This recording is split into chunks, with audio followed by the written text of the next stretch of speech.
Hello guys, my name is Bhupen Sen. I am from Dynamic Agri Tutorial. Let's see. आज हमारा marathon class का आज हमारा 5वां दिन है गाइस। आप सभी लोग को इस क्लास को होपफुली सभी लोग देख रहे होंगे। आप इंडिया के किसी स्टेट से भी बिलोंग करते हो और चाहे आप other state wise MSc pre PG के लिए या तो अदर स्टेट एग्जामिनेशन जैसे जो भी आरयूटी वगैरह होता है या तो एज वेल एज यदि हम बात करेंगे जैसे बीएचयू वगैरह हो जाता है या तो साथ ही साथ यदि हम बात करना चाहे आपका नाबार्ड वगैरह है ना। अभी इनको जो मेंस अभी रनिंग में आप लोगों का मेंस का प्री का रिजल्ट भी आया होगा, तो उसके लिए भी ये जो वीडियो है गाइस बहुत ही हेल्पफुल वीडियो है आपके लिए। और साथ में हम बात करेंगे तो एफओ के लिए बहुत ही जल्दी हमारा कोर्स प्री का स्टार्ट होने जा रहा है गाइस, जो 15 जुलाई से स्टार्ट हो रहा है। ठीक है, स्पेशली वो ऑफलाइन स्टार्ट हो रहा है इन सतना ब्रांच में। तो लेट्स सी, बिगर देरी की हुई है हम लोग आज का सेशन की शुरुआत करते हैं। चलिए, बहुत ही बढ़िया। तो बस आज का हमारा एक जो क्यूज रहेगा ना, तो कुछ अलग टाइप से क्यूज आप लोगों को देखने को मिलेंगे आज, है ना। बहुत ही एक अलग प्रकार से, जैसे अभी जो भी हमने अभी 4 दिन से किए, 4 दिन हमारा बीता, आज हमारा जो 5वां दिन है, तो आज का हमारा जो क्यूज है ना गाइस, बहुत ही एकदम अलग प्रकार से क्यूज रहेंगे। ठीक है, तो चलिए स्टार्ट करते हैं हम लोग। देखिए,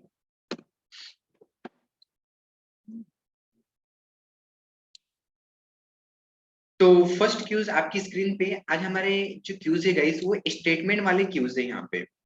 देखिए, स्टेटमेंट वाले क्यूज की हम बात करेंगे। यहाँ पे अलग अलग स्टेटमेंट दिए गए हैं यहाँ पे। जैसे पहले मैं आपको एक क्वेश्चन बता दे रहा हूँ कि किस प्रकार से आपको यहाँ पे करना है, फिर मैं उसको पूरे डिफाइन भी कर दे रहा है यहाँ पे, ताकि ये आपके एग्जाम को बूस्टअप करेंगे। जैसे क्या बोल रहा है कि given below are two statement, यहाँ पे 2 स्टेटमेंट दिए गए हैं। फर्स्ट स्टेटमेंट क्या बोल रहा है कि 70% is selling percentage of groundnut, groundnut का सेलिंग परसेंट 70% होता है।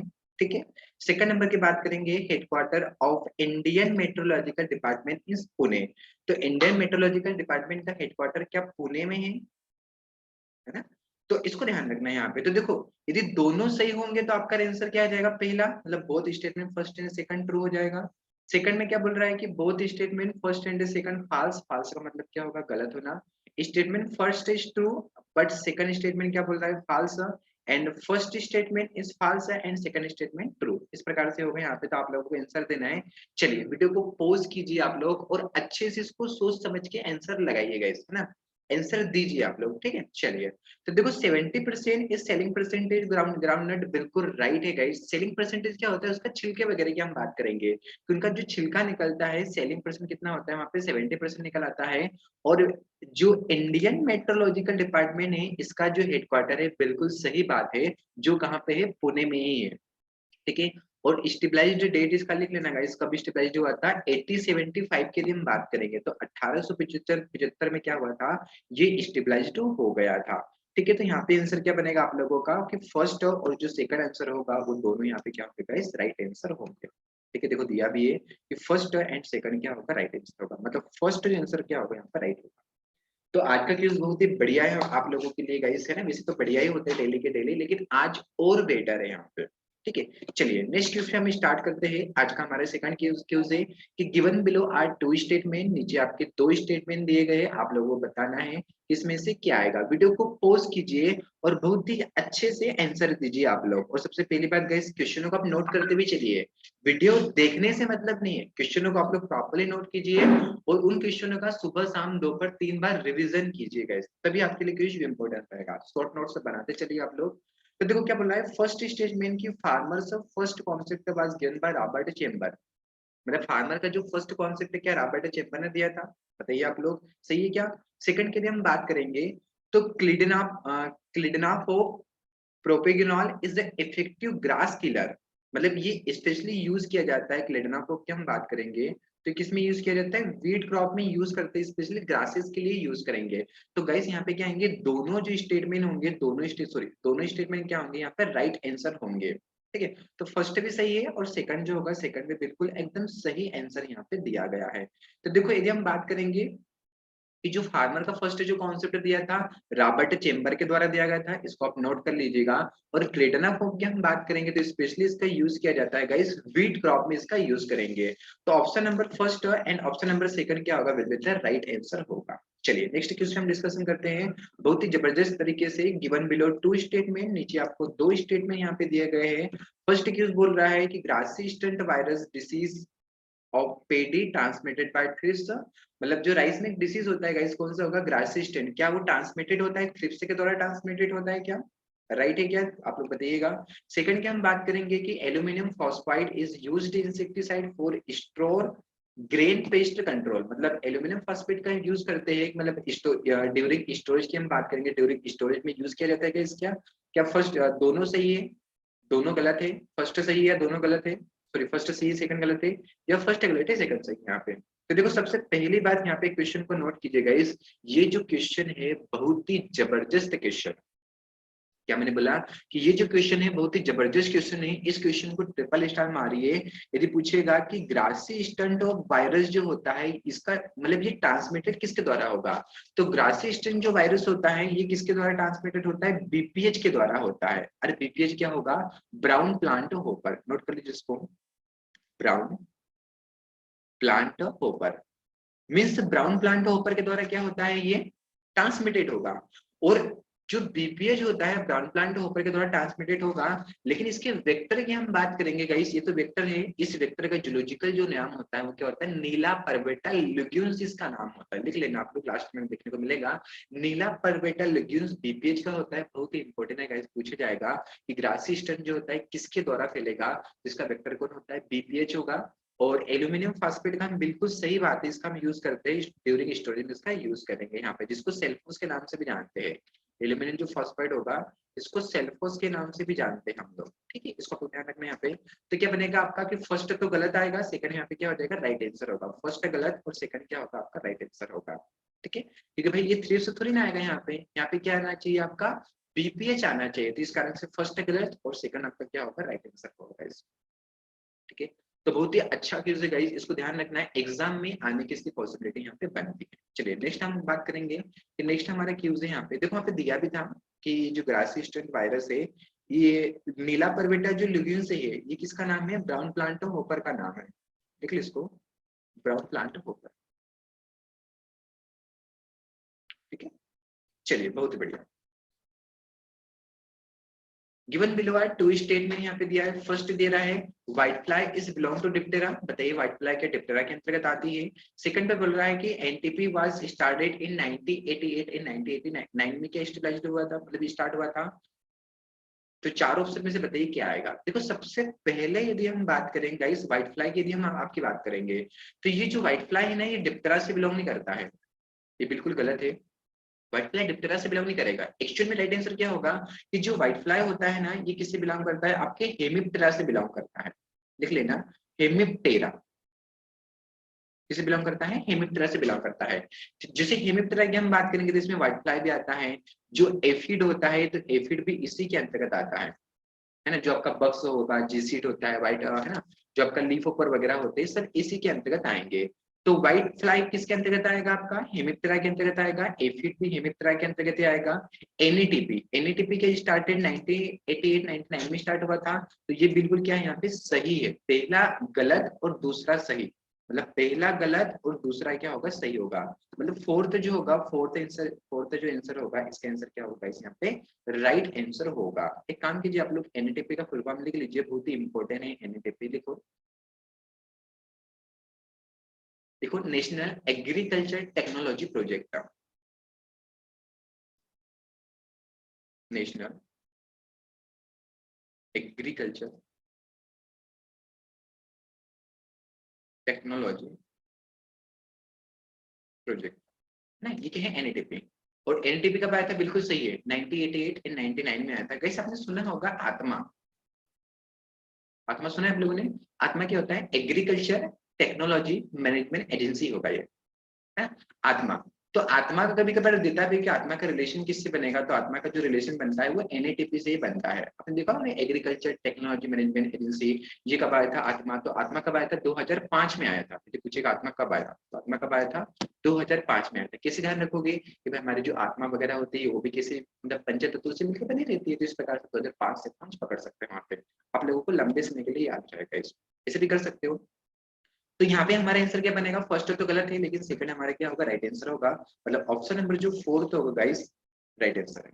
ठीक है, चलिए आगे क्यूज की हम बात करेंगे। नेक्स्ट हमारा क्यूज है, बहुत ही एकदम जबरदस्त क्यूज है। 2 स्टेटमेंट गाइस यहाँ पे दिए गए हैं। इस क्वेश्चन को तो आप लोग जितने स्टार मारोगे उतने स्टार कम बनाए हैं आप लोगों ने। देखो यहाँ पे एक मेथड दिया है बीबीएफ। बीबीएफ का मतलब क्या होता है, ब्रॉड बेड फरो सिस्टम। लिख लो पहले इसको, ब्रॉड बेड फरो सिस्टम। देखो जो ब्रॉडबेड फरो सिस्टम होता है ना गाइस, इस प्रकार से होता है। मतलब ये बीबीएफ जो होगा गाइस, ये क्या है स्पेशली यदि हम देखेंगे तो ये ड्रेनेज की एक मेथड होता है। बीबीएफ मेथड, जो बीबीएफ मेथड होगा एक ड्रेनेज का मेथड होता है।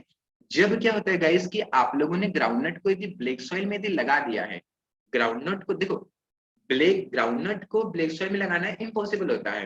यदि सपोज करो कि आपने लगा भी दिया है, क्योंकि क्या होता है कि ग्राउंडनट जो होगा वो ब्लैक सॉइल के लिए क्या माना जाता है, वहां पे सेंसिटिव माना जाएगा। अब ब्लैक सॉइल यदि ग्राउंडनट में ग्रो तो नहीं कर पाएगा, क्योंकि क्या होता है कि सपोज करो कि ब्लैक सॉइल में आपने ग्राउंडनट को भी लगा दिया, तो क्या होता है कि गाइस जो ग्राउंडनट होगा, तो ग्राउंडनट के यहाँ पे क्या होती है, थ्रेड होते हैं। ठीक है, होंगे ग्राउंडनट के जो थ्रेड होते हैं। तो आपको पता है कि ब्लैक सॉइल की प्रॉपर्टी होता है, ब्लैक सॉइल की प्रॉपर्टी क्या होता है, सोइल श्रिंकेज। अरे ब्लैक सॉइल की प्रॉपर्टी क्या होता है, सोइल श्रिंकेज। तो पानी जाएगा जब तक कोई प्रॉब्लम नहीं होगा, लेकिन जब श्रिंकेज होगा ना, तो श्रिंकेज होने से क्या होता है कि ग्राउंडनट के जो थ्रेड होगा ना, तो यहाँ पे टूट जाएंगे। तो टूट जाएंगे तो ध्यान रखना, इस कारण से बोला जाता है कि ग्राउंडनट के लिए ब्लैक सॉइल सुटेबल नहीं मानी जाएगी। ग्राउंडनट के लिए सबसे अच्छी जो सॉइल मानी जाती है वो कौन सा सॉइल माना जाएगा, सैंडी सॉइल सबसे अच्छा माना जाता है ग्राउंडनट के लिए। लेकिन यहाँ पे यदि आप ट्रीटमेंट करोगे, बीबीएफ क्या होता है, जल निकास होगा। यहाँ पे एक ड्रेनेज का मेथड होगा, ब्रॉड बेड फरो सिस्टम। जैसे ये देखो, यहाँ तो क्या लगेंगे, आपके प्लांट वगैरह ग्रो कर जाएंगे। ठीक है भाई, यहाँ पे क्या लगेंगे, आप लोगों के प्लांट लगेंगे। मतलब इसकी जो लेंथ रहती है 120 से 125 50 सेंटीमीटर तक, 150 सेंटीमीटर तक रहता है। और नीचे की हम बात करेंगे तो 40 से 45 सेंटीमीटर तक रहेगा। तो यहाँ से क्या होगा, जैसे यहाँ का पानी रहेगा तो ये पानी निकल के आएगा और यहाँ पे क्या हो जाएगा, जमा हो जाएगा। ये पानी यहाँ से निकल के आएगा, यहाँ पे जमा हो जाएगा। ये पानी यहाँ से निकल के आएगा, मतलब क्या होते जाएगा, यहाँ पे सीपेज होते जाएगा। और क्या होते जाएगा, यहाँ पे सीपेज होते जाएगा। तो ध्यान रखना गाइस कि ग्राउंडनट को यदि आपने ब्लैक सॉइल में लगा दिया है, तो वहां पे फिर आप लोगों को ब्रॉड बेड फरो सिस्टम अपनाना पड़ेगा, तभी जाके ग्राउंडनट वहां पे क्या कर पाएगा, ग्रो कर पाएगा। तो ये बिल्कुल सही क्वेश्चन है और बहुत ही जबरदस्त क्वेश्चन है। इस क्वेश्चन को नोट कर लेना। और गाइस एक क्वेश्चन और लिखना है कि ब्लैक सॉइल जो होता है कौन से ऑर्डर से बिलोंग करती है। तो कौन से ऑर्डर से बिलोंग करती है, जो वर्टिसॉल होता है ना, तो वर्टिसॉल से बिलोंग करता है। और आप सभी लोग जानते हो कि जो वर्टिसॉल होगा ये सबसे ज्यादा कहाँ पे पाया जाता है, महाराष्ट्र में पाया जाता है। महाराष्ट्र में क्यों पाया जाता है, क्योंकि ब्लैक सॉइल का एरिया सबसे ज्यादा कहाँ पे, महाराष्ट्र में है। ब्लैक सोइल की हम बात करेंगे तो ब्लैक सोइल का एरिया सबसे ज्यादा कहाँ पे, महाराष्ट्र में होगा। आपको सभी को पता है गाइस कि ब्लैक सोइल का जो फॉर्मेशन हुआ है वो कौन सी चट्टान से हुआ है, इग्नेस चट्टान से हुआ है, सेंटरमेंटल से हुआ है या मेटामॉर्फिक से हुआ है। तो ब्लैक सोइल का फॉर्मेशन किससे हुआ है, वहाँ पे इग्नेस से हुआ है। अब आपका इग्नेस भी 2 प्रकार से होता है, एक प्लूटोनिक होता है और एक क्या होगा, वोल्केनो होगा। तो इग्नेस भी 2 प्रकार से होगा, एक प्लूटोनिक होगा और एक क्या होता है, वोल्केनो। तो वोल्केनो मतलब यहाँ पे भी बात करेगा तो किससे हुआ है, वोल्केनो से हुआ है। क्योंकि वोल्केनो में क्या होता है गाइस, बेसाल्ट होता है। और ब्लैक सॉइल के फॉर्मेशन के लिए basalt is a very crucial role, एक बहुत ही अच्छा रोल प्ले करता है बेसाल्ट। और बेसाल्ट के कारण ही ब्लैक सॉइल का नेचर जो माना जाता है गाइस, वो कैसा माना जाता है, साल्टी नेचर की ब्लैक सॉइल होती है। वीडियो को थोड़ा आप लोग पीछे कीजिए, ध्यान से सुनिए कि इसके बारे में मैंने क्या क्या टर्म बताए, बहुत ही इंपॉर्टेंट है गाइस, उसको नोट कर लीजिएगा वीडियो को थोड़ा पीछे करके आप लोग। ठीक है, तो पहला तो बिल्कुल सही है, कोई दिक्कत नहीं है यहाँ पे। सेकंड की हम बात करेंगे कि टाइफून जो मेथड होता है सुगर केन में क्या यूजफुल होता है, बिल्कुल सही बात है। टाइफून मेथड का यूज हम सुगर केन में करेंगे। तो यहाँ पे दोनों जो क्वेश्चन होंगे गाइस, दोनों क्वेश्चन क्या होंगे, यहाँ पे राइट आंसर होंगे। ठीक है, चलिए तो ये क्विज हमारा कंप्लीट होता है। यहाँ पे नेक्स्ट क्विज की तरफ हम बढ़ते हैं बहुत ही जबरदस्त तरीके से। एपीकल्चर देखो क्या बोल रहा है, apiculture bee keeping can be defined. मतलब एपीकल्चर बी कीपिंग को हम बेस्ट से बेस्ट कैसा डिफाइन कर सकते हैं। तो आपको यहाँ पे ऑप्शन दिए गए, देखो बहुत ही अच्छा क्वेश्चन है। देखो, pollination by bee known as melittophily, मतलब बी के द्वारा पोलिनेशन होता है तो क्या इसको मेलिटोफिली बोलेंगे, बिल्कुल सही बात है ना। वीडियो को पोस्ट करके आप लगाइएगा। वर्ल्ड बी डे क्या 20 मई को मनाया जाता है, बिल्कुल सही बात है, वर्ल्ड बी डे 20 मई को मनाया जाता है। Central Bee Research and Training Institute कहाँ, कानपुर में है, 1962 में स्टेब्लिश हुआ था। तो ये गलत बात है, ध्यान रखना गाइस कि Central Bee Research and Training Institute ये कहाँ पे, कानपुर में नहीं है, ये कहाँ पे है, पुणे में है।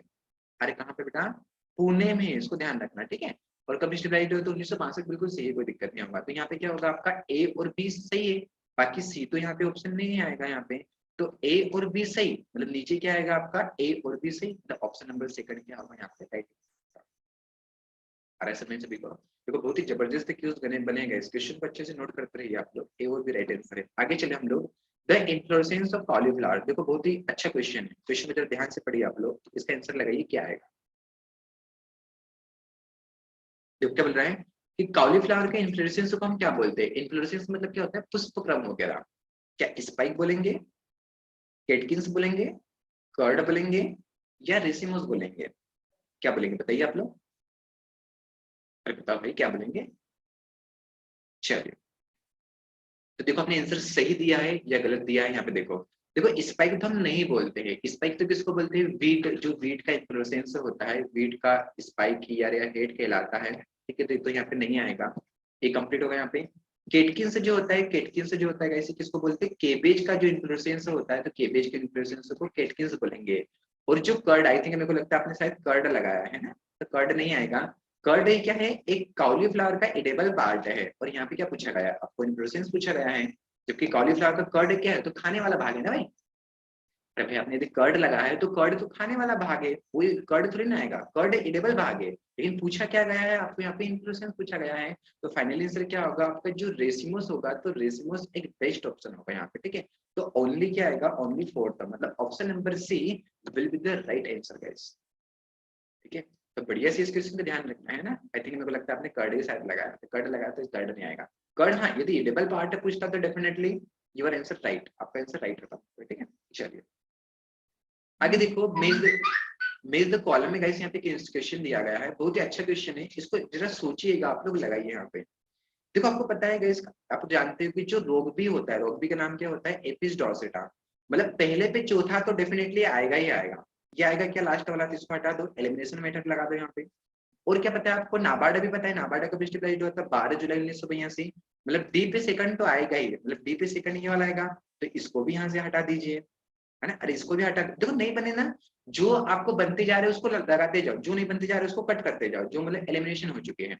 अब देखो और क्या पता है आप लोगों को, कि सनफ्लावर का इंडिकेटर प्लांट क्या होगा, बोरान, मतलब दूसरे पे फर्स्ट आना चाहिए यहाँ पे, ठीक है। तो ये रहेगा दूसरे पे फर्स्ट, मतलब ऑप्शन नंबर जो सेकंड होगा गाइस, ये क्या होगा आपका यहाँ पे राइट आंसर होगा, ठीक है। देखो कितना जबरदस्त क्वेश्चन बना है, ठीक है, इसको लोड करते चलना।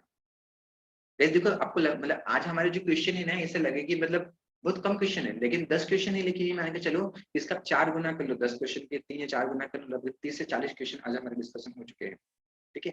चलिए आगे हम बात करेंगे यहाँ पे according to cone of experience. ध्यान रखना कि सबसे पहले बात इस थिंकिंग की हम बात करेंगे कि कोन ऑफ एक्सपीरियंस जो थिंकिंग है, ये थिंकिंग किसका है, तो थिंकिंग किसका है, इजेड इजेड डेल का थिंकिंग है।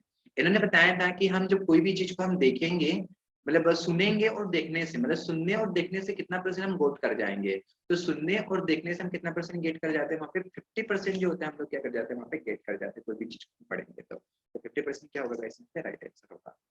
नेक्स्ट क्वेश्चन देखिए, banana is initiated flowering after planting, मतलब प्लांटिंग के बाद, है ना, बनाना में जो फ्लावरिंग होगा कब स्टार्ट होता है, 9 से 12 मंथ में होगा, 15 से 20 मंथ में होगा, क्या 2 से 25 मंथ में होगा, या 6 से 8 मंथ में होगा, बताइए क्या होगा इसके आंसर। इसके आंसर क्या होगा कि बनाना में जब आप प्लांटिंग करते हैं, तो प्लांटिंग करने के ध्यान रखना, उसके बाद लगभग 9 से 12 महीने के बाद क्या होता है गाइस, बनाना में क्या आ जाते हैं, फ्लावर आ जाएंगे। और ध्यान रखना गाइस कि जो बनाना होता है अपनी पूरी लाइफ में सिर्फ एक ही बार क्या होता है, फ्लावर देता है, पूरी एक ही लाइफ में, पूरी एक ही बार क्या होता है अपनी लाइफ में पूरी तरीके से फ्लावर यहाँ पे देगा गाइस। और यदि पूछेगा बताओ बनाना का जो प्रोपागेशन होता है किस माध्यम से किया जाएगा, यदि पूछा यदि पूछेगा बताओ बनाना का प्रोपागेशन, तो बनाना का जो प्रोपागेशन होता है वो किस माध्यम से किया जाता है, शॉर्ट सकर, ध्यान रखो, नोट कर लो, शॉर्ट सकर। लेकिन यदि पूछेगा कि बताओ अंडरग्राउंड बनाने का प्रोपागेशन किस माध्यम से करते हैं, तो अंडरग्राउंड बनाने का जो प्रोपागेशन होता है किस माध्यम से करते हैं, हम लोग राइजोम के माध्यम से करते हैं। और राइजोम के आप जब छोटे छोटे टुकड़े कर दोगे, सपोज करो राइजोम वगैरह है, और इस राइजोम के छोटे छोटे टुकड़े कर दोगे, तो ये टुकड़े क्या कहलाते हैं, इसके बिट्स कहलाते हैं, बिट्स कहलाते हैं, या तो क्या कहलाएंगे, इसके टिपर कहलाएंगे, बिट्स और टिपर। ये तो पीछे कब बिट्स और टिपर के माध्यम से प्रोपागेशन किसमें होगा, तो किसमें होता है आपका अंडरग्राउंड बनाना में होता है, ठीक है। गाइस ध्यान रखना, बनाना के अंतर्गत और बहुत सारे प्रोसेस भी किया जाएगा। बनाना के अंतर्गत एक प्रोसेस भी होता है गाइस, इसलिए पूछा जाता है कि बताओ बनाना में डिनेवेलिंग प्रोसेस क्या होगा। तो बनाना में डिनेवेलिंग प्रोसेस क्या होता है कि बनाना का जो मेल पार्ट होता है, तो बनाना के मेल पार्ट को हटाना ही क्या कहलाता है, डिनेवेलिंग कहलाता है। जब आफ्टर कंप्लीमेशन हो जाता है, तो कंप्लीमेशन के बाद गाइस ये प्रोसेस किया जाएगा डिनेवेलिंग। तो नोट कर लीजिएगा डिनेवेलिंग प्रोसेस। डीसकरिंग भी किया जाता है बनाना में, कि जो अनवांटेड सकर्स होता है, अनवांटेड सकर्स को हटाना क्या कहलाता है, डीसकरिंग कहलाता है। बहुत ही इंपॉर्टेंट क्वेश्चन है गाइस, ये ध्यान रखना कि डीसकरिंग कितने दिन बाद की जाती है प्लांटिंग के। तो डीसकरिंग जो होता है प्लांटिंग के लगभग 45 दिन के बाद की जाएगा। पूछेगा बताओ कि डीसकरिंग प्लांटिंग की कितने दिन बाद की जाएगी, तो ये हम बात करेंगे 45 डेज आफ्टर प्लांटिंग, 45 से 45 दिन बाद लगभग की जाएगी। ठीक है, जिसको यहाँ पे ध्यान रखना है, ये बनाना प्लांट की हम बात करेंगे। बनाना के लिए पूछेगा बताओ मोस्ट इसका सीरियस डिसीज कौन सा होता है। तो बनाना का जो मोस्ट सीरियस डिसीज होता है गाइस, वो कौन सा होता है, सीगाटोका होता है। लिख लो इसको, Sigatoka, Sigatoka, Sigatoka leaf spot है ना, सीगाटोका, सीगाटोका लीफ स्पॉट है ना, जो किस कारण से होता है गाइस, फंगस के कारण होता है। उस फंगस का नाम क्या होता है, सर्कोस्पोरा म्यूजिकोला। लिख लो फंगस, वीडियो को थोड़ा पॉज कर लो फिर लिखो है ना अच्छे से, सर्कोस्पोरा म्यूजिकोला, मैं पे लिख दे रहा हूँ, ठीक लिख लेना। बहुत ही इंपॉर्टेंट डिसीज पूछेगा। बनाना का मोस्ट जो सीरियस डिसीज होगा गाइस, कौन सा होता है, सिगाटोका आता है। तो देखो लास्ट में बनाना में हमने काफी क्यूज गाइस यहाँ पे डिस्कशन किए, ये डिनेवलिंग प्रोसेस, डीसकरिंग, राइजोम वगैरह है ना, काफी क्यूज वगैरह। तो क्वेश्चन हमारे 10 रहते हैं, लेकिन बहुत सारे क्वेश्चन आपसे निकल के आते हैं। वीडियो को ध्यान से सुनिएगा आप लोग, बहुत ही आपके लिए हेल्पफुल रहेगा गाइस, ठीक है। तो आप भी जो भी अपकमिंग एग्जाम है, तो अपकमिंग एग्जाम के लिए क्या रहेगा ये वीडियो गाइस, बहुत ही एकदम इंपॉर्टेंट वीडियो रहेगा आप लोगों के लिए, है ना। तो वीडियो को अच्छे से देखिए, बी हॉनेस्टली प्रॉपर्ली इसको नोट करते जाइए। सुबह दोपहर शाम 3 टाइम जो क्वेश्चन लिखे आप लोगों ने, उसको 3 टाइम देखिए, आप लोगों के लिए बहुत ही हेल्पफुल वीडियो रहेगा गाइस, ठीक है। तो आज के लिए क्या होगा इस हमारा जो वीडियो है आज के लिए मोर देन सफिशिएंट है। That's enough for today, we will complete in the next class, ठीक है। आज के लिए इतना सफिशिएंट है। Thank you so much, have a good day, thank you.